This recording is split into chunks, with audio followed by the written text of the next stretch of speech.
Hello प्यारे साथियों, कैसे हैं आप सभी लोग। मैं हूं आप सभी का मैथ्स टीचर बॉबी सर। आप सभी का वेलकम करता हूं, स्वागत करता हूं आपके अपनी बढ़िया सी शानदार सी इस क्लास के अंदर, जो कि आप सभी के आपके अपने ऑफिशियल यूट्यूब चैनल विजय चित्रा एजुकेशन पर चल रही है। तो आइए चलिए बात करते हैं अपनी क्लास के बारे में, उसके बाद टॉपिक स्टार्ट करेंगे। तो जैसा कि आप सभी जानते ही है कि यूपी पुलिस कांस्टेबल के एग्जाम की आप लोग तैयारी कर रहे हैं, और यूपी पुलिस कांस्टेबल के एग्जाम के लिए इस शानदार सा एक मॉडल पेपर, क्या यूपी पुलिस कांस्टेबल के एग्जाम के लिए ये शानदार से एक मॉडल पेपर हम आपको पर डे इस क्लास के अंदर करा रहे हैं। इस मॉडल पेपर में क्या है कि जो भी यूपी पुलिस कांस्टेबल का मैथ का सिलेबस है, क्या भाई, जो भी यूपी पुलिस कांस्टेबल का मैथ का सिलेबस है, वो पूरे के पूरे मैथ के सिलेबस में से आपके पेपर के पैटर्न के हिसाब से और पेपर के लेवल के हिसाब से, ठीक है ना। जो भी यूपी पुलिस कांस्टेबल का मैथ का सिलेबस है, पूरे सिलेबस में से आपके पेपर के पैटर्न उसके लेवल के हिसाब से अच्छे शानदार जबरदस्त टॉप क्वेश्चंस के साथ आपकी यहाँ पर एक मॉडल पेपर, एक प्रैक्टिस पेपर में करवा रहा हूं, जिसमें हमारा पूरा फोकस इस बात पर रहता है कि यानी ये जो क्लास है आपकी वो एग्जाम हॉल के अकॉर्डिंग ओरिएंटेशन क्लास है। यानी कि अगर आप यूपी पुलिस के पेपर में बैठे हैं और इस तरीके का पेपर अगर सवाल में आता है, अगर मैथ्स के क्वेश्चन आते हैं, तो एग्जाम में एग्जैक्ट एग्जाम में बैठने के बाद आपको कैसे सोचना है और किसी भी क्वेश्चन को कैसे सॉल्व करना है कि वो क्वेश्चन में टाइम भी कम लगे और मेरे भाई क्वेश्चन क्या हो, सही भी हो। तो आइए उन्हीं अप्रोच के साथ वो बढ़िया शानदार टेक्निक सवालों को हल करने की, वो जबरदस्त टेक्निक, कम से कम टाइम में सवाल हल करने के लिए वो बेहतरीन कॉन्सेप्ट, अच्छी ट्रिक और बेहतरीन कैलकुलेशन के साथ हम करेंगे अपनी क्लास की शुरुआत। तो सभी दोस्तों को मेरे भाई एक बार राधे राधे, राम राम। पहला सवाल आपकी आंखों के सामने है, ऐसा तरीका बता देंगे। देखिए मैं फिर कहता हूं, मैं ये नहीं कहता दुनिया में मैं सबसे बढ़िया पढ़ाता हूं, लेकिन हाँ, अगर आप यूपी पुलिस के एग्जाम की तैयारी कर रहे हैं तो आंख बंद करके भरोसा कर सकते हैं, ये वो टीचर आपके सामने है जिसने 7 से 8 लाख या 10 लाख से अप्रोक्स 10 लाख बच्चों को यूट्यूब पर पढ़ाया है, और यूपी पुलिस में हजारों सिलेक्शन यहाँ पर दिए, मैथ में टॉप स्कोर करवाए बच्चों से। तो आइए देखिएगा, और जब मैं पढ़ाता हूं तो पढ़ाई पर फोकस जरूर करिएगा, देखिएगा कि मैं किस वे में आपको लेके जा रहा हूं। ठीक है, सवाल देखते हैं, क्वेश्चन सॉल्व करते हैं।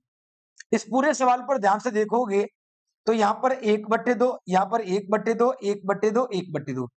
तो इस पूरे सवाल में आप ध्यान से देखोगे तो एक चीज नजर आ रही है आपको, 1/2 के बाहर यहाँ पर क्या है, एक, यहाँ पर भी एक है, यहाँ पर भी एक है, और यहाँ पर भी एक है। जबरदस्त कैलकुलेशन, यानी कि 10 सेकंड में सवाल सॉल्व हो जाएगा, वो मजा आ जाएगा आपको देखने में। तो सर एक यहाँ पर कितनी बार आ रहा है, मतलब सारी संख्या सेम है, इन सभी संख्याओं के मल्टीप्लिकेशन में एक वैल्यू आ रही है 1। तो 1 यहाँ पर कितनी बार आ रहा है, सर एक बार। यहाँ पर कितनी बार आ रहा है, 2 बार। यहाँ पर कितनी बार आ रहा है, 3 बार।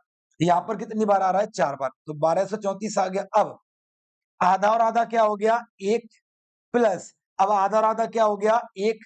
तो कुल मिलाकर आंसर क्या बनेगा, सर कुल मिलाकर हमारा आंसर बनेगा 1236। बोलो मजा आया कि नहीं आया।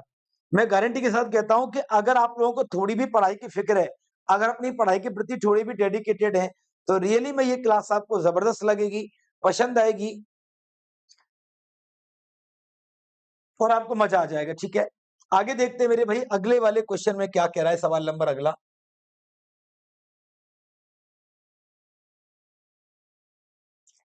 सवाल यहां पर कह रहा है, एक नंबर दिया गया है, क्या एक नंबर यहां पर दिया गया है 229308।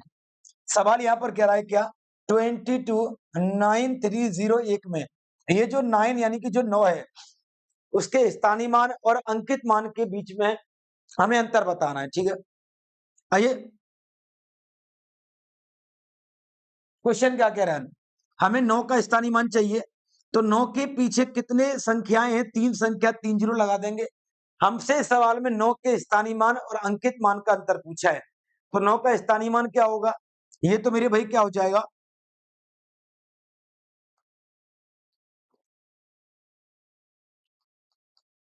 ये तो स्थानीय मान हो जाएगा। यानी 9 के पीछे 3 अंक है तो 3 जीरो स्थानीय मान हो गई, और 9 का अंकित मान क्या होगा, 9। ठीक है, अंकित मान का मतलब होता है अंक की खुद की वैल्यू, किसी अंक का खुद का ही मान। ठीक है, इन दोनों के बीच का डिफरेंस लेना है। 9000 में और 9 में कितने का अंतर है? सर 8991 का अंतर है। तो यानी कि ऑप्शन नंबर क्या होगा? सर हमारा बी हमारे सवाल का ये राइट आंसर देखने को मिल जाएगा। ठीक है, चलिए अब आगे देखते हैं अगला सवाल क्या कह रहा है। अगले सवाल बिल्कुल एग्जाम के लेवल से काफी परे सवाल है। ARITH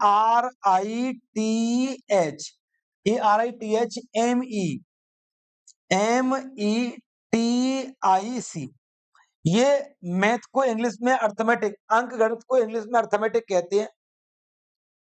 तो वही सवाल है क्या कि अर्थमेटिक एक वर्ड लिखा गया है, इस अर्थमेटिक शब्द में आई के होने का परसेंटेज बताना है। सवाल कह रहा है कि इसमें ये जो अर्थमेटिक शब्द हमारे सामने लिखा हुआ है, इसमें जो आई का इस्तेमाल हुआ है उसका परसेंटेज निकालना है। आई कहां पर है? एक बार तो ये रहा, एक बार ये रहा, यानी कि टोटल आई कितनी बार आ गया? 2 बार आ गया। टोटल अर्थमेटिक में से आई का परसेंटेज बताना है। टोटल अर्थमेटिक में कितने अक्षर हैं? 3 और 3 6 और 3 9 और 1 10। टोटल अर्थमेटिक में 10 अक्षर हैं, इसमें से आई के अक्षर कितने हैं? 2। हमें इनका परसेंटेज निकालना है।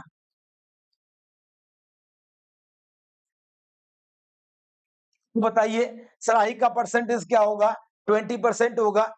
मैंने आपको बता दिया, चूंकि एग्जाम, चूंकि मैंने हमेशा आपको बताया है, मैं फिर बता रहा हूं कि एग्जाम का कोई लेवल नहीं होता प्यारे बच्चों। क्या प्यारे बच्चों? एग्जाम का कोई लेवल नहीं होता। अगर आप किसी भी एग्जाम की प्रिपरेशन कर रहे हैं तो आपका जो पेपर आएगा वो आपके सिलेबस में से कहीं से कुछ भी आ सकता है।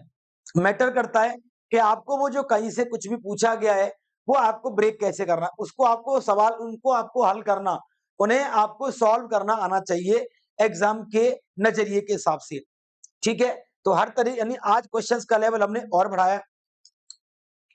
ठीक है, अब तक जितने भी मॉडल सेट हुए हैं उन सही में आज का जो मॉडल सेट है वो सबसे बेहतरीन है। एक बात और बता दूं, हर दिन जितने भी मॉडल पेपर के सेट हमने कराए हैं उन सही में कुछ ना कुछ हमने चेंज किया। हर दिन प्रश्नों का लेवल अलग रखा है। आज सबसे अब तक जितने मॉडल सेट होंगे उन सभी में सबसे हाई लेवल क्या होगा? आज के सेट का मिलेगा। ठीक है, क्योंकि आज के सेट में जो क्वेश्चन मैंने रखे हैं वो मैक्सिमम क्वेश्चन प्रीवियस ईयर के रखे हैं और वो अलग अलग एग्जाम के। अब तक तो मैं करा रहा था UP police constable, UP SI के, यूपी के एग्जाम के इर्द गिर्द पीवाईक्यू। तो आज की क्लास खास क्यों है? क्योंकि आज की क्लास में जो पीवाई के क्वेश्चन मैंने रखे हैं उनका लेवल वो अलग अलग एग्जाम के रखे हैं। सीजीएल के भी हैं, एसएससी जीडी के भी हैं, सीपीओ के भी हैं, सीआईएसएफ के भी हैं, बीएसएफ के भी हैं। तो कुल मिलाकर अलग अलग एग्जाम के प्रीवियस ईयर क्वेश्चन रखे हैं। बस आपको ये देखना है, यानी आज की क्लास में क्वेश्चंस का लेवल थोड़ा बढ़ा दिया है। इजी क्वेश्चन कोई नहीं होगा, सारे मीडियम और हार्ड और टफ एंड हार्ड होंगे, कैलकुलेटिव होंगे। आइए ध्यान से देखते हैं इस सवाल में। तो ये दोनों ये अनुपात दिए गए हैं, इनके बराबर में ये दो अनुपात दे रखे हैं। यही तो नियम है समानुपात का। इसी को क्या कहते हैं? जब अनुपात के दोनों तरफ, जब समानुपात के दोनों तरफ या बराबर के दोनों तरफ अनुपात लिखा हो, बराबर के दोनों तरफ अगर अनुपात लिखा होता है उसी को तो समानुपात कहते हैं, प्रोपोर्शन कहते हैं। और समानुपात का मतलब होता है क्या? समानुपात का मतलब होता है पहला गुणे में चौथा नंबर, दूसरा गुणे में तीसरा। जब बराबर के दोनों तरफ अनुपात लिखा हो तो उसे समानुपात कहते हैं। उसका मतलब होता है पहला गुणा चौथा, दूसरा गुणा तीसरा। तो ये हो जाएंगे सातु सातु 49x माइनस के क्या होंगे 7/, बराबर 2 सत्ते सर 14x प्लस के क्या हो जाएंगे 2/। ठीक है, इसे इधर लेके आएंगे तो क्या होंगे 49x माइनस के 14x बराबर 2/, प्लस के 7/। तो इस 9 में से 4 गया 5, ये तो बचेगा सर जी 35x बराबर के 9/, एंड x बटे y बराबर क्या होगा 9/35। यही आपसे पूछा गया था कि बताइए x अनुपात y का मान क्या होगा। आपने देखा ना, मैंने बार बार बोल रहा हूं और दिखा भी रहा हूं आज की क्लास में क्वेश्चंस का लेवल हाई है, ठीक है ना। आज की क्लास में क्वेश्चंस का लेवल हमने खूब बढ़ा दिया है, बहुत अच्छा लेवल है, आपके पुलिस कांस्टेबल से बड़ा लेवल है, ठीक है। और आज जो प्रीवियस ईयर क्वेश्चन रखे हैं वो यूपी पुलिस के अलावा अन्य और भी एग्जाम के प्रीवियस ईयर रखे हमने, ठीक है। जैसे ये एसएससी जीडी का था, है ना, ये लिखना भूल गया, ये सीपीओ का सवाल है, ठीक है ना। वैसे ही अगला सवाल और भी कुछ सवाल बीच बीच में पीवाईक्यू के आएंगे, वो सीजीएल के होंगे, किसके होंगे, अगले यूप सीजीएल के भी होंगे कुछ। तो कुल मिलाकर अच्छा लेवल हमने यहाँ पर रखा है। आगे देखते हैं सवाल क्या रहा है।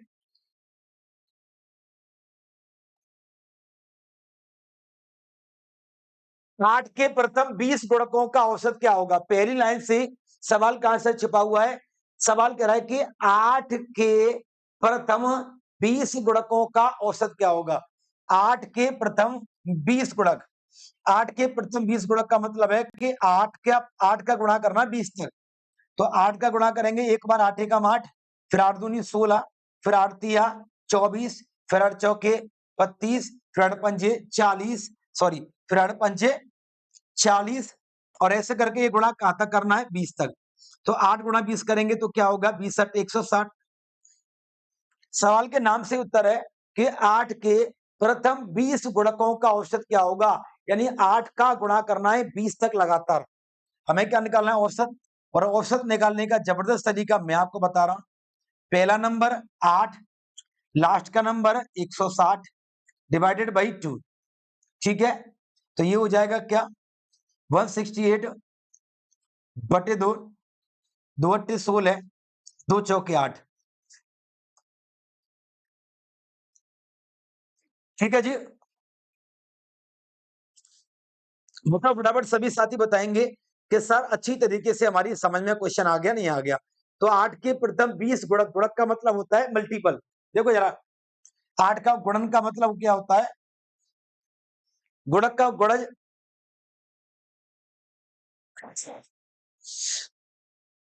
तभी थोड़ी सी ऐसी लग रही है मुझे। हाँ भाई, तो मैंने बताया गुणक का मतलब क्या होता है, मल्टीपल होता है, यानी 8 का मल्टीप्लाई कहां तक करना है, 20 तक करना है। चलिए अब देखते हैं अगले वाले क्वेश्चन का जवाब क्या है।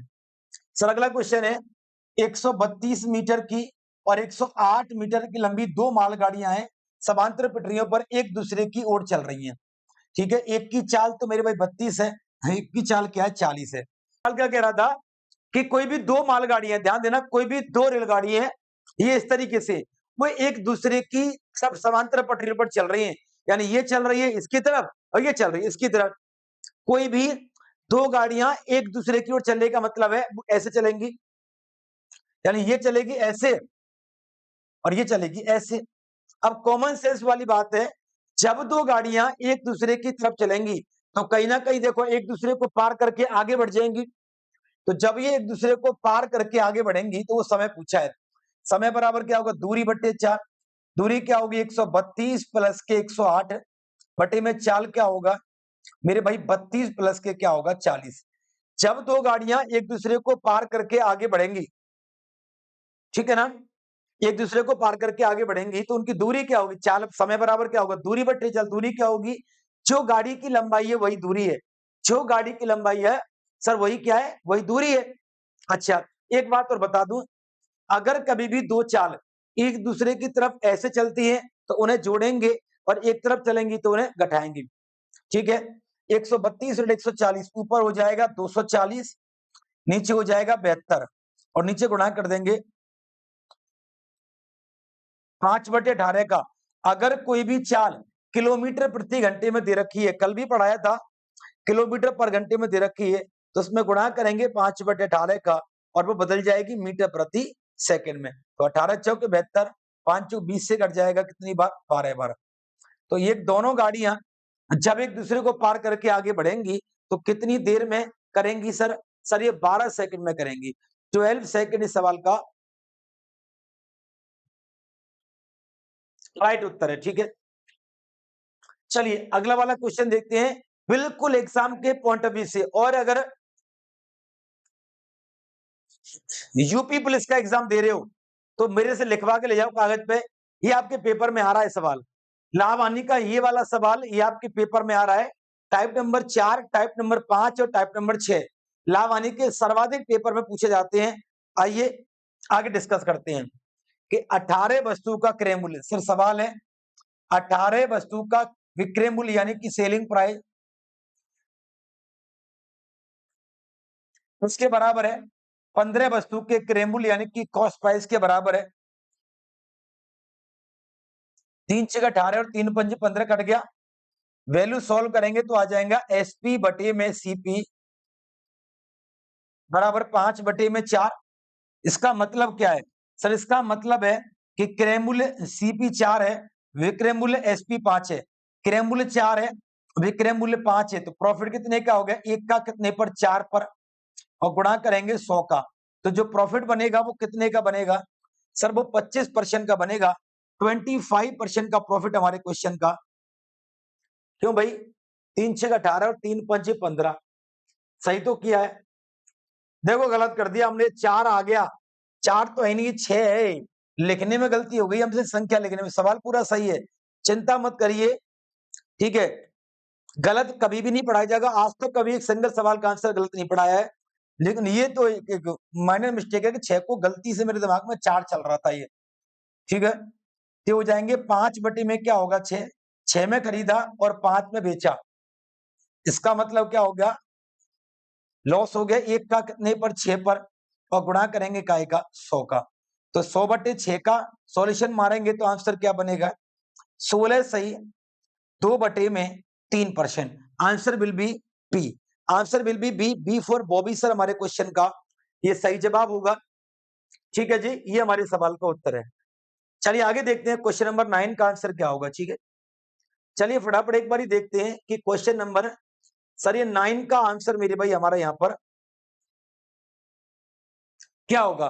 फटाफट देखते हैं। एबीसी किसी व्यापार में, एबीसी किसी व्यापार में इतने रुपए और इतने रुपए लगा करके निवेश करते हैं, व्यापार शुरू करते हैं।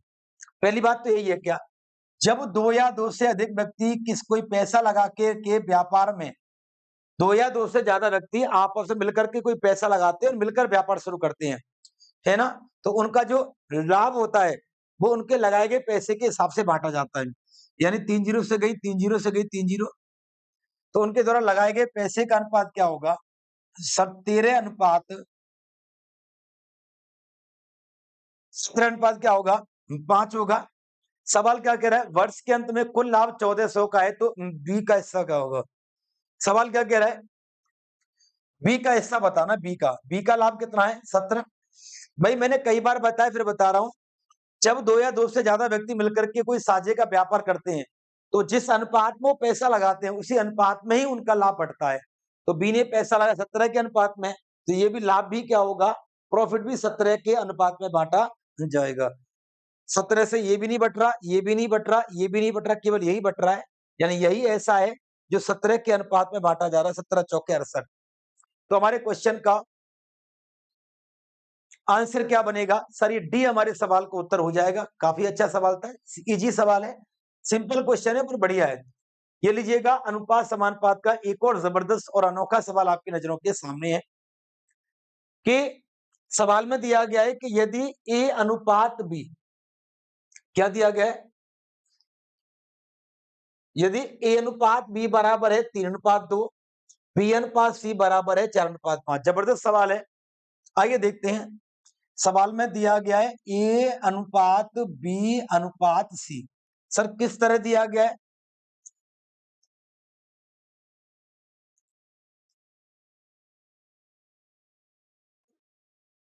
देखते हैं कि ए अनुपात तो दिया गया 3:2 में, एंड बी अनुपात सी दिया गया मेरे भाई 4:5 में, ठीक है। और जो बच्चे हमसे पढ़ते हैं वो हमारा ट्रिक जानते हैं कि हमने कई बार पढ़ाया है कि अनुपात में खाली वाला घर पड़ोसी का, तो खाली वाला घर पड़ोसी का, यानी कि ये खाली वाला घर 2 पड़ोसी का, ये खाली वाला घर पड़ोसी 4 का। अब सॉल्व कर देंगे तो अनुपात आ जाएगा सर 4 तिया 12, 4 दूनी 8 एंड 5 दूनी 10।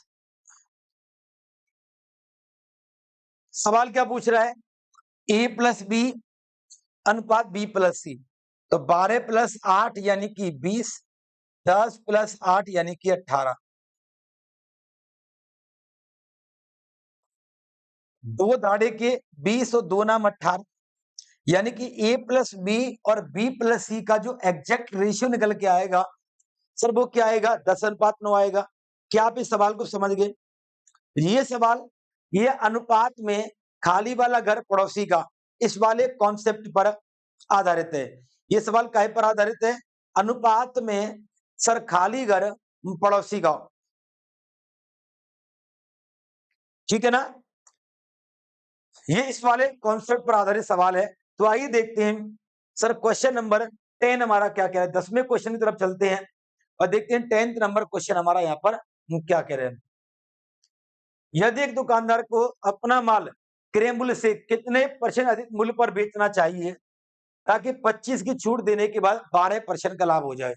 कई बार मैंने बताया है कि किसी वस्तु के क्रय मूल्य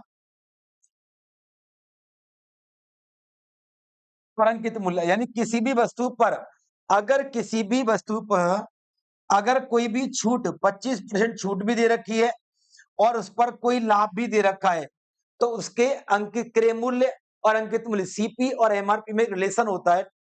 और वो रिलेशन क्या होता है सर? वो होता है 100 माइनस के डिस्काउंट परसेंट और क्या होता है 100 प्लस के प्रॉफिट परसेंट, ठीक है ना? ये दिमाग में रखिएगा। किसी भी वस्तु के क्रय मूल्य और अंकित मूल्य का रिलेशन से रिलेशन होता है। तो 100 माइनस के 25 डिस्काउंट यानी कि 75 आ गया, 100 प्लस 12 यानी कि 112 आ गया। सवाल क्या कह रहा है? सवाल ये कह रहा है कि बताइए, सवाल ये कह रहा है कि बताइए कितना अधिक में बेचा जाएगा। तो ये 112, ये 75, तो कितना अधिक हो गया मेरे भाई? 37 अधिक हो गया। 37 हो गया मेरे भाई 75 पर, गुणा करेंगे 100 का। 25 से 75, 25 चौके 100, ये हो जाएंगे 4 सत्ते 28, 4 ती 12 और 2 14 बटे में 3, 3 चौके 12, 3 नाम 27 बटे में 3, तो 49 सही 1 बटे में 3 हमारे क्वेश्चन का यहाँ तक आंसर आ गया। 49 सही 1 बटे में 3, 49:1/3 हमारे क्वेश्चन का ये सही जवाब यहाँ पर हो जाएगा। आगे देखिए टाइम एंड वर्क का सवाल आपके सामने है। आप एक चीज नोटिस कर पा रहे हैं क्या? अगर आप ध्यान दे पा रहे हैं तो एक चीज आपके दिमाग में आ रही होगी, हर एक टॉपिक का सवाल है। यानी कि यूपी पुलिस कांस्टेबल में जो भी मैथ के सिलेबस में जितने भी टॉपिक दे रखे हैं, ये सवाल जो मैं करा रहा हूं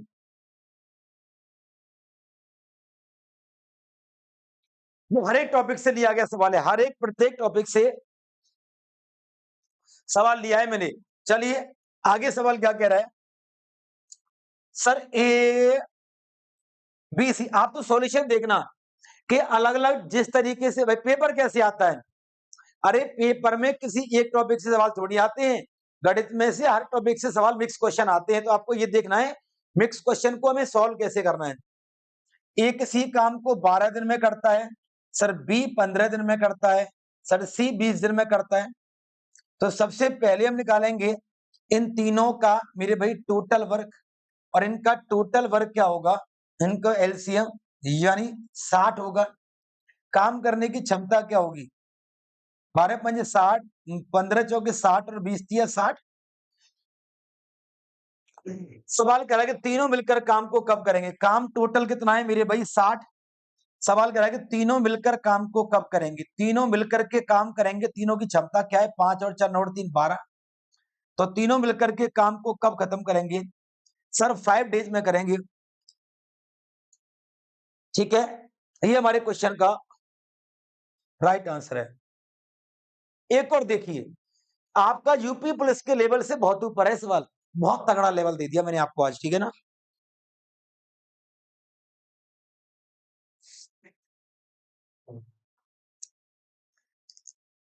पर आप ये देखना कि भैया सॉल्व कैसे कर रहे हैं। मैंने क्या बोला?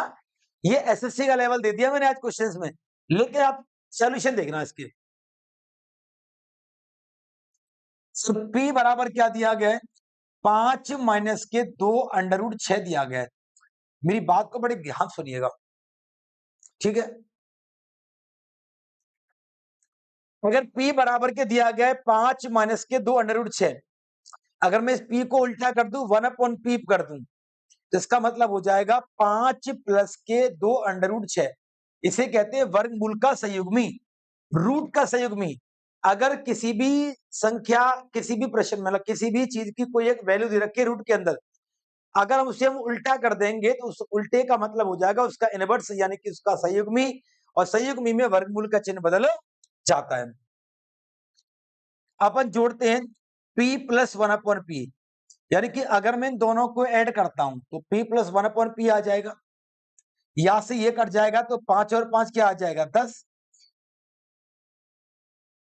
हमें बताना है पी स्क्वायर प्लस के 1 अपॉन पी स्क्वायर, तो इसका मतलब क्या होगा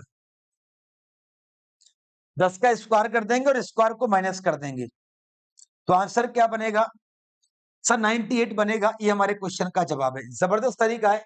यानी अगर p प्लस 1 अपॉन पी बराबर ये 10 दिया गया है तो पी स्क्वायर प्लस के 1 अपॉन पी स्क्वायर बराबर क्या होगा 10 का स्क्वायर करके मेरे भाई स्क्वायर को घटा देंगे, तो हमारे क्वेश्चन का क्या बन जाएगा ये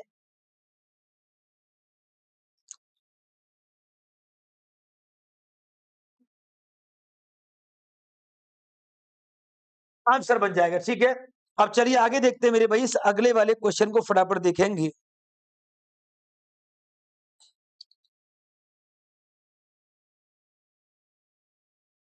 ठीक है जी, चलिए सर क्या कह रहा है, यह दिलीप राय ने अमरजीत से, दिलीप राय कोई व्यक्ति है जिसने अमरजीत से 9% की साधारण ब्याज की दर पर 24,000 रुपये उधार लिए और 3 साल के बाद इसे चुकाने के लिए कितने का भुगतान करना पड़ेगा। अब मेरी बात सुनिएगा, सवाल क्या कह रहा है कि 24,000 रुपए की राशि हमने 9% पर 3 साल के लिए उधार ली, तो 9% से 3 साल का जो ब्याज बनेगा वो कितना बनेगा सर, वो बनेगा 27% बनेगा। 27% ये क्या बनेगा, ये ब्याज बनेगा 24,000 रुपए की राशि पर 9% से 3 साल के लिए।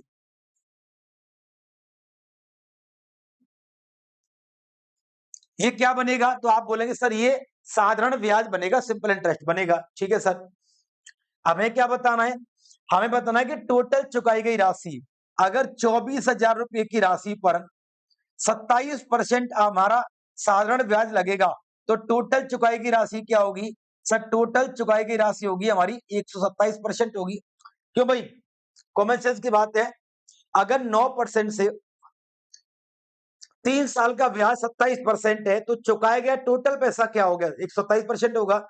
भाई अगर हम ब्याज 27% दे रहे हैं इसका मतलब है 100 पर 27 ब्याज दे रहे हैं, तो टोटल अमाउंट कितना चुकाएंगे 127 चुकाएंगे। तो बस आइए देखते हैं, परसेंट से कट जाएंगे 2 जीरो, यानी एक चीज तो क्लियर है कि अब हमारा आंसर क्या आएगा 240 गुणा 127 करने पर आएगा, और यहीं पर आकर के 90% बच्चे अपना सर्वाधिक समय व्यतीत करेंगे। यानी कि सवाल चाहे कैसा भी हो, कैलकुलेशन पर आकर के सब बच्चों को टाइम लगता है। पहली बात तो है कि हमारे जब इन दोनों का मल्टीप्लाई करेंगे तो आंसर आएगा, तो पीछे आएगा 0 और 7 चौके 28, यानी कि आंसर के पीछे 80 आएगा। आंसर के पीछे 80 यहां पर भी नहीं है और यहां पर भी नहीं, केवल ये 2 बचे, केवल ये 2 बचे, ध्यान दीजिएगा, केवल ये क्या बचे 2 बचे। अगर 127 को मैं 100 ही लिखूं, अभी 100 गुणा 240 करूंगा तो आंसर क्या आएगा 24,000 आएगा। यानी कि आंसर 24,000 तो अभी भी आ रहा है, अभी 27 ना जोड़ू तब भी, और ये 24 से कम है तो ये आंसर वैसे भी नहीं होगा। जो भी आंसर होगा 100 इंटू 240, 24,000 से ज्यादा बड़ा होगा, पीछे 80 होगा। ये लगाइए आंसर, और मैं चैलेंज के साथ कहता हूं ये वो चीजें हैं जो आपको किसी पर्टिकुलर किताब में या किसी पेड बैच में आपको नहीं मिलेंगी। ठीक है ना, क्योंकि अपनी मर्जी से खुद से क्वेश्चन तैयार करके, खुद से बढ़िया सॉल्यूशन तैयार करके तब जाकर के मेन चीजों को आपको बता पाता हूं। आगे देखते हैं, ध्यान देना, सिंपल सा क्वेश्चन है, 4 एकम 4 में से 1 गया तो मेरे भाई क्या हो जाएगा सर 3/4। 4 एकम 4 में से 2 गए तो मेरे भाई 2 में क्या हो गया 4 इंटू डैश लगाइए। 4 एकम 4 में से 5 गए तो -1/4। 4 एकम 4 में से 6 गए तो माइनस के 2/4। एक चीज देख पा रहे हैं आप लोग? क्या एक चीज आप नोटिस कर पा रहे हैं? ये 2/4 से ये 2/4 पूरा पूरा कट गया भाई। ये 2/4 से क्या हो गया? ये 2/4 पूरा पूरा कट गया और -1 हाँ, अभी तो नहीं कटा। अब मैं इसको और डिटेल से समझाता हूँ। देखो आंसर तो इसका आ गया मेरे भाई 0। आंसर तो इसका क्या आ गया 0 आ गया। मैं आपको तौर तरीका समझाता हूँ कि आपने हिट कर कैसे कर दिया। मतलब अभी आपकी अप्रोच क्लियर नहीं हो रही है और आपने आंसर फिर भी 0 कैसे कर दिया मैं समझाता हूँ। ठीक है ना? आंसर 0 कैसे कर दिया सर? क्योंकि ये मुझे दिख गया था। अब मैं आपको समझाता हूँ एक बात। 4 एकम 4 में से 1 गया तो मेरे भाई 3/4। 4 एकम 4 में से 2 गया तो 2/4। अब यहां से आगे लग रहा है डेड डैश। देखो 1/4 2/4 आगे डेड डैश लग रहा है। आगे डेड डैश का मतलब क्या है? आगे डेड डैश का मतलब बीच में 3/4 भी होगा 4/4 भी होगा। यानी कि आगे होगा मेरे भाई ये 3/4 यानी 1 माइनस के 3/4। तो 4 एकम 4 में से 3 गया तो मेरे भाई 1/4। आगे ये 4/4 भी होगा तो 4 एकम 4 में से 4 गया तो मेरे भाई 0/4 आगे। फिर आ गया 5/4 तब आया ये माइनस का 1/4 है ना और माइनस के 2/4। ठीक है ना? लास्ट वाला देखते ही मैंने केवल लास्ट वाला देखा था, देखते ही बता दिया था कि 0 आंसर होगा। लेकिन अगर मैं इसका कांसेप्ट ना बताऊं तो आपके लिए बहुत हानिकारक हो जाएगा। यह बीच में 0 आ रही है ना, इसीलिए इसका पूरे का आंसर 0 हो गया। ये था इसका तरीका। मैंने केवल लास्ट वाला देखा, देखते ही आपको बता दिया था कि इसका आंसर 0 होगा बिकॉज़ बीच में कहीं एक जगह 0 आ गया है। यदि एक साइकिल का पहिया, पहली बात तो ये है कि कोई साइकिल का पहिया कुछ इस तरीके का होता है। अब मैं आपको बताऊं जब भी कोई साइकिल का पहिया जब भी कोई भी एक साइकिल का पहिया कुछ इस तरीके से होता है, ध्यान से देखोगे तो ये सर्कल जैसा होता है, वृत्ताकार होता है। ठीक है ना? चाहे ये गिलास है, ये भी एक पहिए की तरह ही तो है। देखो ये लग रहा है नहीं? कोई भी ऐसी चीज जो गोल है बिल्कुल सर्कल जैसी दिख रही है वो सर्कल ही है वो। ठीक है ना? तो अब सवाल ये कह रहा है क्या? सवाल में इंपॉर्टेंट थिंग्स क्या है कि मैं आपको एक ट्रिक बताता हूं। मैं आपको एक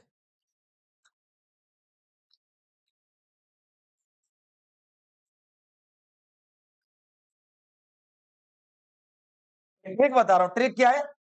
जब भी कोई भी एक पहिया घूमता है, पहिया चाहे कैसा भी हो वो वृत्ताकार होता है। जब भी कोई पहिया घूमेगा तो इसका मतलब होगा कि वो परिधि पर मतलब वो वृत्त बना रहा है। जब भी कोई भैया घूम करके कोई दूरी तय करेगा तो दूरी बराबर क्या होता है?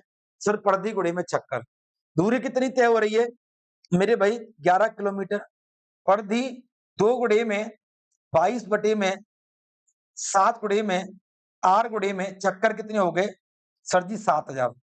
सवाल कह रहा है पहिए का व्यास क्या होगा? पहिए का व्यास क्या होता है भाई? किसी भी वृत्त का व्यास जो होता है वो 2r होता है। किसी वृत्त का व्यास 2r होता है यानी कि हमें 2r का मान बताना और यही मेरे भाई क्या है? व्यास है। तो पहली बात तो यह है कि 7 से कट गया 7 और 11 से कट जाएगा मेरे भाई कितनी बार? 2 बार। ठीक है? एक चीज और है, हम एक बात जानते हैं कि 1 किलोमीटर बराबर क्या होता है?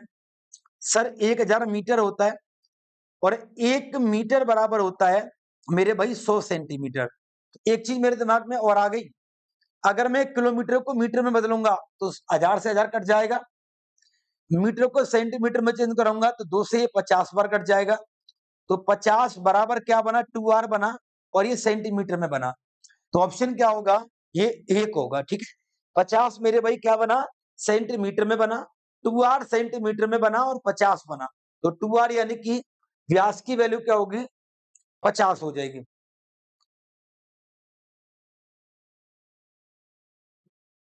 ठीक है जी?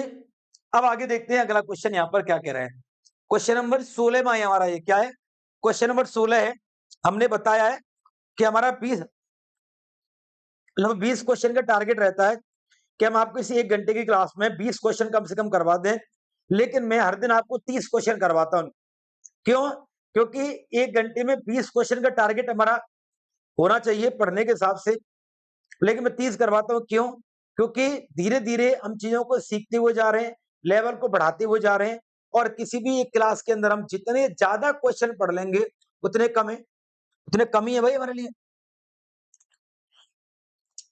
0.0 है और 3 को छोड़ करके 7 पर पार है। इसका मतलब हो गया 37। अब मैं ट्रिक बताता हूँ। जब किसी भी संख्या में पॉइंट के बाद बार है, तो इसका मतलब है जिस संख्या पर बार है उसके बदले में तो क्या आ जाएगा 9। जिस संख्या पर बार नहीं है उन्हें कर देंगे माइनस, उनके बदले में आ जाएगा 0। 37 में से 3 गए तो क्या बचेंगे 34 बटे में क्या आ जाएगा 900 आ जाएगा।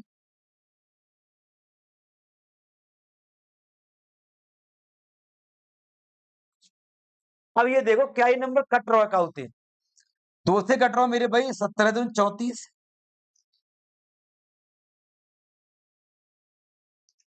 ठीक है, और 2 से कट जाएगा 450 तो 17 बटे 450 आएगा। जी हाँ, पहले ऑप्शन में उत्तर हमें दिखाई दे रहा है। ठीक है जी। जी हमें पहले ऑप्शन में हमारा क्या दिखाई दे रहा है, ये आंसर यहां पर दिखाई दे रहा है। बहुत मजा आ गया होगा क्वेश्चन पढ़ के आपको। ठीक है, आइए, ये तो सरलीकरण का यानी कि बूढ़मास का सवाल है, सरलीकरण का सवाल है। सॉल्व कैसे, एक लाइन में कर देंगे। पहले भाग सॉल्व होगा 2 5 10, फिर गुणा होगा 5 3 15। अब ब्रैकेट का मतलब हो जाएगा 45 प्लस के 15 माइनस के 50। इस ब्रैकेट का मतलब हो गया 45 और 5 50 और 10 60। 60 में से 50 जाएंगे तो ब्रैकेट में क्या आ जाएगा 10 आ जाएगा। आगे पूरा सवाल लिख लो। ये हो जाएगा 3 ब्रैकेट के अंदर 35 एन प्लस छोटे वाले ब्रैकेट का मान क्या आ गया 10। ठीक है, बाहर प्लस के 5। ठीक है, 10 और 5 15 और 35 50। 3 ब्रैकेट के अंदर 50, तो ब्रैकेट के बाहर अगर कोई सिंबल चिन्ह नहीं है, इसका मतलब क्या होगा मल्टीप्लाई। ठीक है, 3 ब्रैकेट 50 दे रखा है, यानी कि 3 और 50 के ब्रैकेट के बीच में अगर कोई चिन्ह नहीं है तो इसका मतलब क्या होता है गुणा। ठीक है भैया, ये लीजिएगा, जबरदस्त सवाल है। सवाल क्या रहा है, क्या 356 वाई एक्स, ये संख्या 90 से भाग है। 90 से भाग होने का मतलब क्या है, ये 9 से भी भाग है और ये 10 से ही भाग है। भाई अगर ये जो संख्या है 90 से भाग है, इसका मतलब 9 से ही भाग है 10 से ही भाग है। तो अगर ये संख्या 10 से भाग है तो 0 से 0 काटना पड़ेगा। भाई अगर ऊपर वाली संख्या को नीचे वाली संख्या यानी 10 से भाग करना है तो 0 0 कटेगी। अब इसका भाग इसमें जाएगा, 0 से 0 कटेगी, यानी x बराबर क्या होगा 0। अच्छा, 9 से भाग करेंगे तो क्या आएगा, 9 से भाग करेंगे तो देखो 6 और 3 को जोड़ के 9 बना दो। अब 5 और 22 को 9 बनाना है जोड़ के, तो 22 की जगह पर क्या आ जाएगा 4 आ जाएगा। 22 की जगह 4, x बराबर 0। 22 की जगह 4, x बराबर 0, तो आंसर विल बी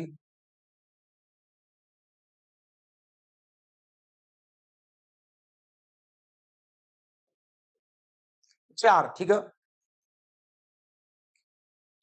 सवाल कह रहा है क्या कि 2 अंकों की संख्या के अंकों का योग मेरे भाई 6 है।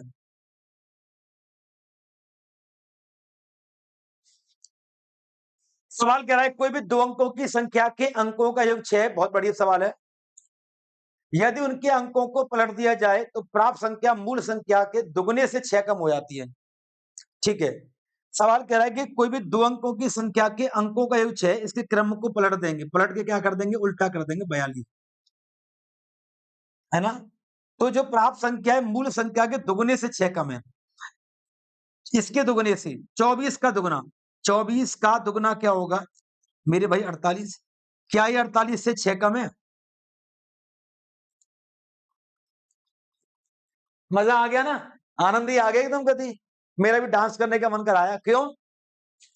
अगर इस सवाल का मेथड देखोगे तो मेथड से कम 2 मिनट लगेंगे। हमने आपको बता दिया हिट एंड ट्रायल से, हिट एंड ट्रायल से, हिट एंड ट्रायल से। आगे आरोही क्रम में लिए गए 3 क्रमागत पूर्णांक, 3 क्रमागत पूर्णांक,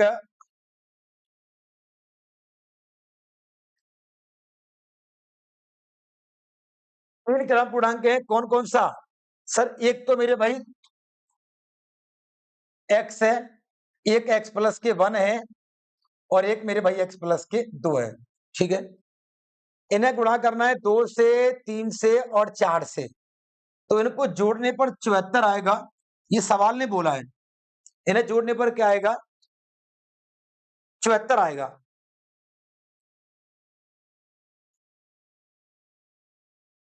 ठीक है, 2x प्लस के, 3x प्लस के, 3 प्लस के, 4 एकम 4x प्लस के 8 बराबर क्या आएगा? 74। 8 और 3 11, इधर जाएंगे तो 11 हो जाएंगे, तो क्या हो गया? 63 हो गया। 4 और 7 और 2 9, यानी कि 9x बराबर अगर 63 है तो x बराबर क्या होगा? 7। सबसे बड़ी संख्या क्या होगी? 7 प्लस के 2 यानी कि 9। सबसे बड़ी संख्या क्या होगी? यानी 7 प्लस के 2 बराबर 9। ये हमारे टोटल 20 क्वेश्चन कंप्लीट है।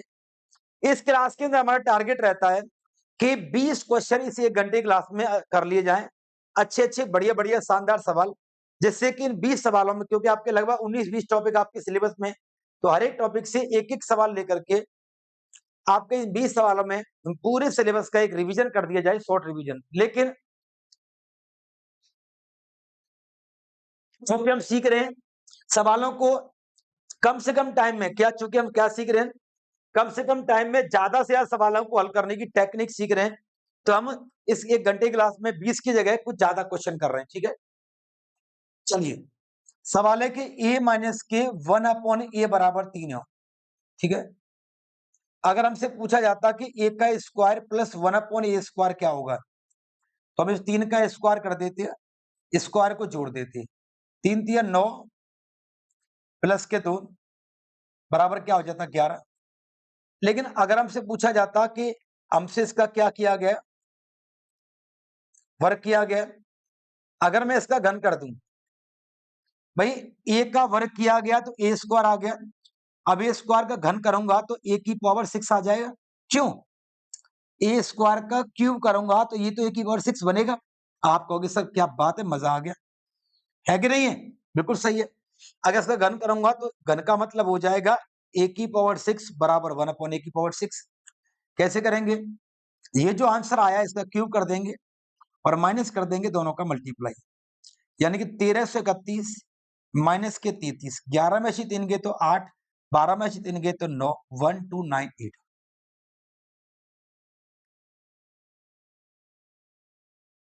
मैं कहता हूं x बराबर 3 है, मुझे x का वर्ग करना है तो 3 का वर्ग करके क्या हो जाएगा? 9।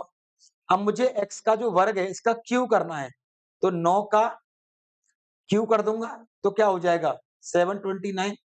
लेकिन अगर वहीं मैं ये देखूं कि जो x का वर्ग बराबर 3 का वर्ग है और मैं x के वर्ग का क्यूब करूंगा, मैं इसके अगर मैं इसके वर्ग का क्यूब करूंगा तो मैं भी इसे क्यूब करूंगा, तो x का स्क्वायर और क्यूब 3 दूनी क्या हो गया? 6। तो ये भी क्या होगा? 3 दूनी 6, और 3 की ओर 6 क्या होगा? 3 गुणे में 3 गुणे में 3 गुणे में 3 गुणे में 3 गुणे में 3, 1 2 3 4 5 6, 3 3 9 27 81, 81 गुणे में 9, तो आंसर क्या आएगा? 720। वही आंसर आएगा, आंसर फर्क नहीं पड़ेगा, लेकिन पैटर्न बदल जाएगा।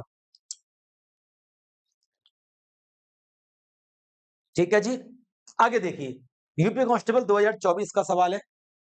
चलिए सवाल क्या कह रहा है? 50% और 40%,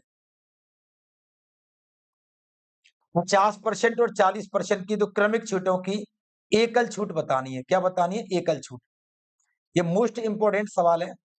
अगर कभी भी अगर दो अलग अलग डिस्काउंट देकर के दोनों का टोटल डिस्काउंट पूछा जाता है, जिसे एकल डिस्काउंट बोलते हैं। क्या बोलते हैं? जिसे सिंगल डिस्काउंट यानी एकल छूट बोलते हैं।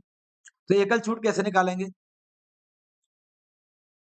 पहला प्लस के दूसरा माइनस एक्स गुणे में वाई बटे में 2। ये ट्रिक है इस सवाल को करने की, है ना।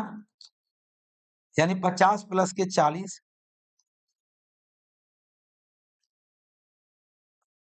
है ना, 90 माइनस के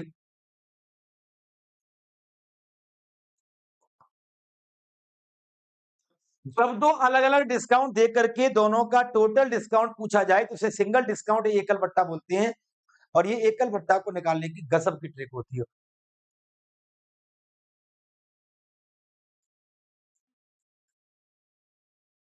चलिए इसको देखते हैं जबरदस्त क्वेश्चन को। यदि कोई राशि 4 साल में चक्रवृद्धि ब्याज पर 3 गुनी हो रही है, सवाल कह रहा है कि 4 साल में कोई भी राशि चक्रवृद्धि ब्याज पर 3 गुनी हो रही है, तो बताना है कि वह 27 गुनी कब होगी। सर 27 गुनी का मतलब क्या होगा? 3 गुनी से 27 गुनी हो रही है, इसका मतलब क्या होगा? 3 की पावर 3 हो रही है, इसका 3 की पावर 3 हो रही है ना? यानी कि इस 3 गुने पर 3 बार ब्याज मिल रहा है, तो 3 बार ब्याज यहां मिलेगा तो समय भी 3 बार मिलेगा, 4 तिया।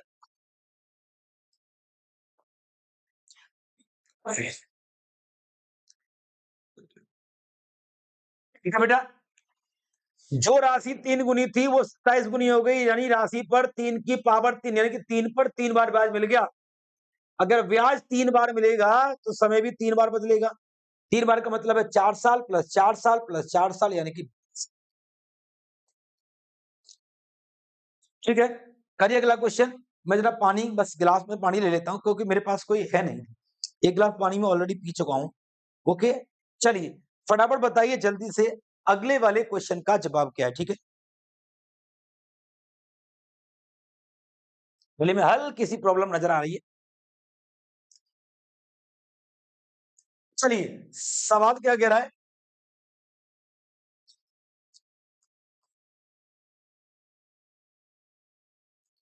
सवाल ये कह रहा है कि अगर ए किसी काम को 63 दिन में करता है और बी एक की तुलना में 40% ज्यादा काम करता है, बी एक की तुलना में कार्य कुशल है। कुशल का मतलब है कि कार्य करने की क्षमता किसकी ज्यादा है।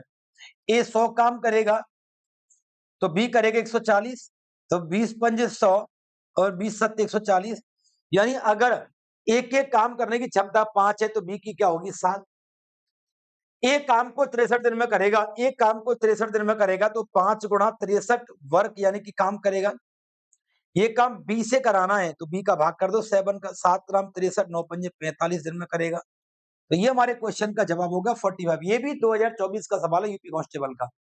2024 यानी समझ रहे हो, लास्ट वाली भर्ती, लास्ट 60,244 पदों पर हुई भर्ती का एक सवाल है। ठीक है ना, गजब सवाल है। आते हमारे अगले वाले क्वेश्चन पर। एक कार्यशाला में श्रमिकों का औसत वेतन 7500 है। 7 तकनीशियन है, यानी टेक्नीशियन है। हमारी कार्यशाला में टेक्नीशियन कितने हैं सर जी? 7 है ना। और इनका औसत वेतन क्या दे रखा है मेरे भाई? 18,000 दे रखा है। ठीक है ना। और बाकी श्रमिक है क्या? बाकी श्रमिक है कौन? शेष यानी कि रिमेनिंग, पता नहीं कितने हैं। इनका दे रखा है मेरे भाई कितना? 6800। और पूरी कंपनी का दे रखा है मेरे भाई कितना? 7500। ठीक है, यही मेन पॉइंट है। पूरी कंपनी में जो 7 टेक्नीशियन काम करते हैं उनका तो औसत दे रखा है मेरे भाई 18,000। बाकी श्रमिक काम करते हैं उनका 6800। सबको मिलाकर पूरी कंपनी का 7500। तो पूरी कंपनी का जो औसत है वो श्रमिकों से कितना ज्यादा दे रखा है बताना जरा? 700 ज्यादा है द रेशियो, और इनसे कम है, इन लोगों से कम है। इनसे कितना कम है? 18 में तो 7 गए तो 11, 11 में से 5 गए तो 10,500। ठीक है ना, 2 जीरो से 2 जीरो। अब 7 का मान तो 7 है तो 105 का मान क्या होगा? 105। हाँ भाई, यदि 7 अनुपात का मान 7 टेक्नीशियन है तो 105 अनुपात का मान क्या होगा? 105 श्रमिक होंगे। सवाल क्या कह रहा है? कार्यशाला में श्रमिकों की कुल संख्या क्या होगी? 105 ये रहे, 7 ये रहे, तो 122 112 हो गई। ठीक है ना, कुल तो 112 हो गई। यही पूछ रहा है कि कुल कंपनी में काम करने वाले लोगों की संख्या क्या होगी? 7 प्लस 105 बराबर 112। ये हमारे सवाल का जवाब। बेस्ट आंसर है, बेस्ट आंसर है, बेस्ट आंसर, मैं बता रहा हूं, एकदम जबरदस्त आंसर है। ये देखो सीआईएस से हेड कांस्टेबल का सवाल है, बोला था ना लेवल में कोई कमी नहीं है।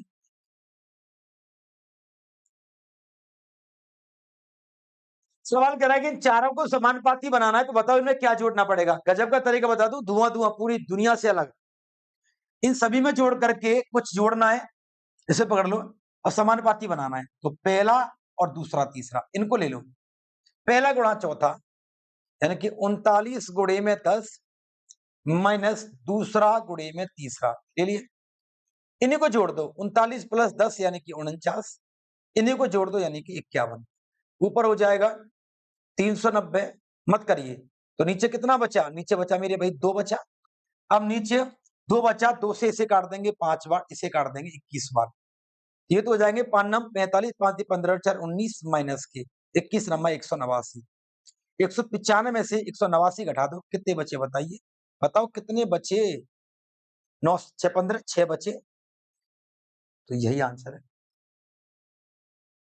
जो चारों संख्याओं में कुछ जोड़ना है और इन्हें समानुपाती बनाना है, तो तरीका क्या है, पहला गुणा चौथा, दूसरा गुणा तीसरा, माइनस कर दो। जिनका गुणा किया है उन्हीं को जोड़ के माइनस नीचे कर दो, काटापीटी कर दो, जो आएगा वो जोड़ने वाली वैल्यू आएगी।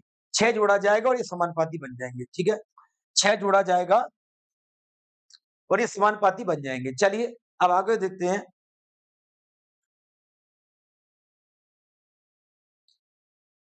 अगला सवाल है कि अगर 8 मजदूर काम कर रहे हैं और 15 दिन काम कर रहे हैं, तो वो क्या काम कर रहे हैं, 9,000 रुपए कमाने का काम कर रहे हैं।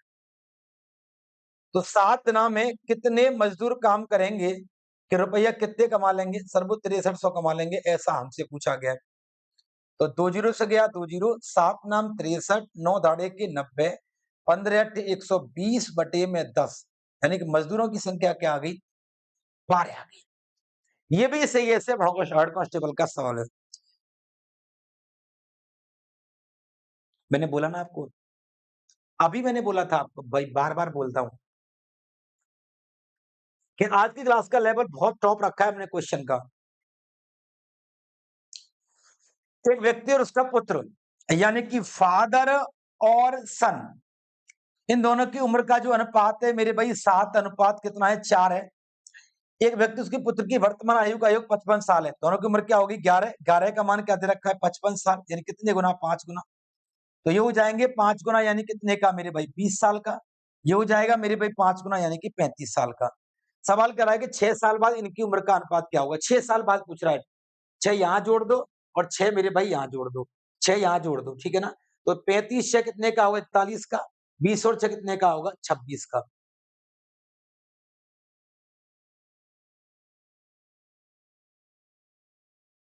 6 साल बाद उनकी आयु का अनुपात क्या होगा, ये सही तो किया ना आपने। 7 पंजे 35 और 5 चौक 20, 11 5 55, सही तो किया ना हमने। फिर ये क्यों मैच नहीं कर रहा उत्तर, ऑप्शन से क्यों नहीं मैच कर रहा। सवाल ये कह रहा है क्या, एक व्यक्ति और उसके पुत्र की आयु का अनुपात 7:4 है। एक व्यक्ति है यानी कि एक व्यक्ति है,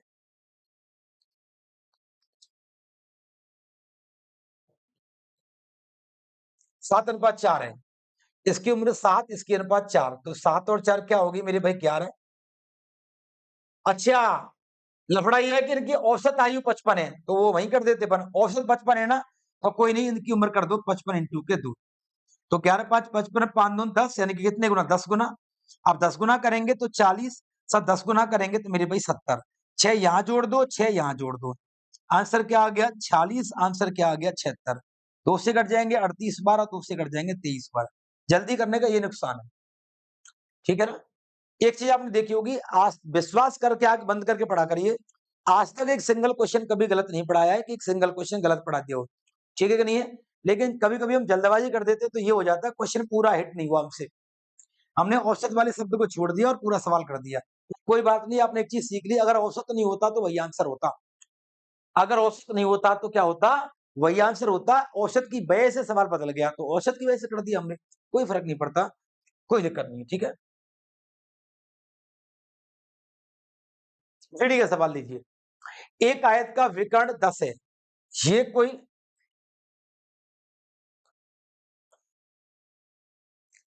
आयत है, इसका विकर्ण 10 है। अगर विकर्ण क्या है, 10 है, अगर विकर्ण को हम कर्ण भी तो कहते हैं, अगर ये विकर्ण 10 है तो ये बाकी भुजा क्या हो जाएंगी, 6 और 8 हो जाएंगी। क्यों? क्योंकि पाइथागोरस की ट्रिपलेट है। आयत का विकर्ण 10 है, जिसे अपन कर्णी भी कहते हैं। अगर ये 10 है तो आयतों की लंबाई चौड़ाई क्या होंगी, 6 और 8 होंगी। पाइथागोरस की प्रमेय से आयत का क्षेत्रफल क्या होगा, क्षेत्रफल होता है लंबाई गुणे में चौड़ाई, 8 6 के 48। ठीक है ना? कभी कभी जल्दबाजी और स्पीड से करना फायदेमंद भी रहता है। जैसे हमने यहाँ पर बहुत स्पीड लगाई और ये 3 सेकंड 4 मैक्सिमम, ये 5 सेकंड का सवाल है। मैक्सिमम ये 5 सेकंड का सवाल है। 5 सेकंड से ज्यादा इस सवाल में लगने नहीं चाहिए, लगने नहीं चाहिए। ठीक है जी। एक और देखिए, एक समबाहु त्रिभुज की ऊंचाई 7 √3 है। समबाहु त्रिभुज की ऊंचाई होती है √3/2 इंटू के ए बराबर 7 √3। काटापीटी करेंगे तो ए बराबर क्या होगा, 7 दूनी 14।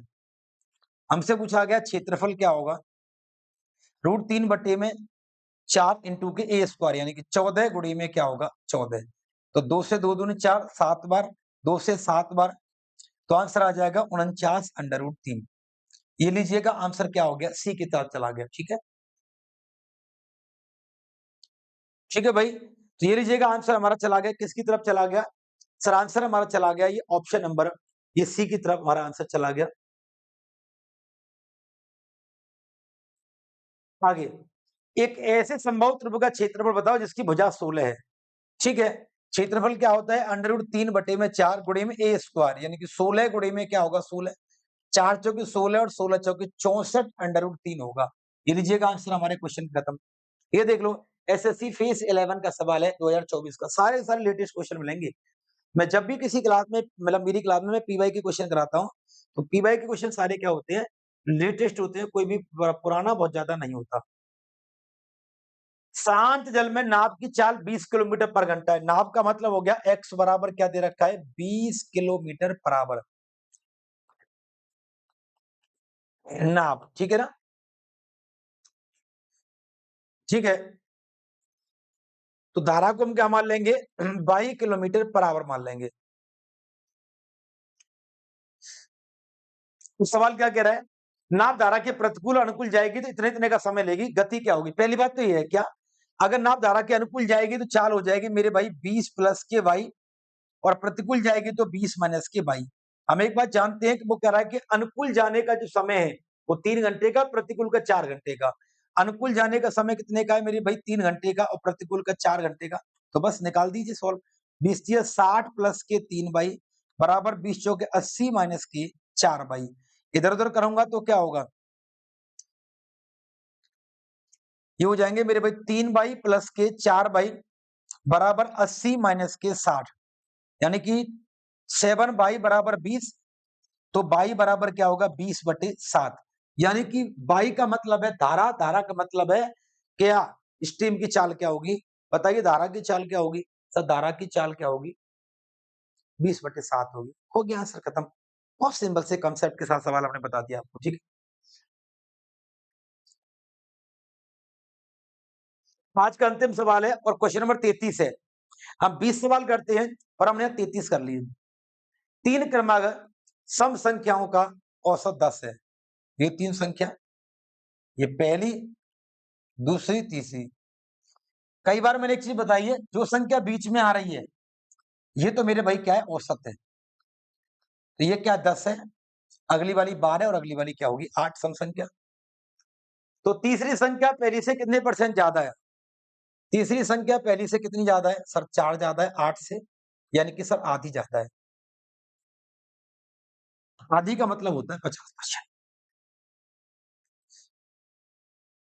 ठीक है भाई, तो आधी का मतलब क्या होता है, 50% होता है। तो आपने देखा यूपी कांस्टेबल के प्रत्येक टॉपिक से हमने एक एक सवाल लिया, और जो इंपॉर्टेंट टॉपिक है वहां से 2 2 3 3 क्वेश्चन भी लिए, और कुल मिलाकर के ये हमने 33 सवालों का खाका तैयार कर लिया। जबरदस्त क्वेश्चन करे।